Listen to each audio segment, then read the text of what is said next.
neyisi var, ne de merhamet duygudan kezen tahtay adamları.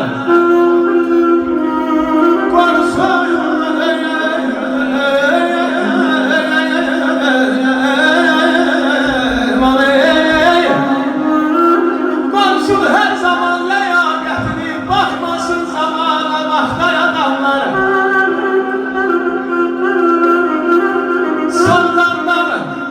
Soldan da cinah kəsilib, sanki Allah'tan da pəla kəsilib.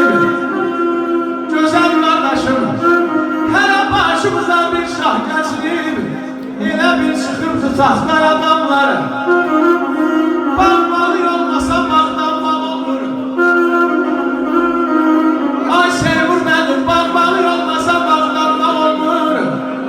Qaraya mənlərimizi yox olmur. İndi doğruya da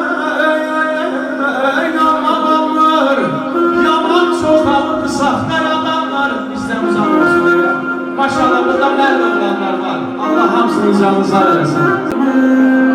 Yusuf mənəm könül xəstəsi, arzularım hər kəsin. Şamaxlı qardaşlar, Şirvanlı qardaşlar verir. Oxu bir Şirvan şikəstəsi, neynəyim, neynəyim, neynəyim.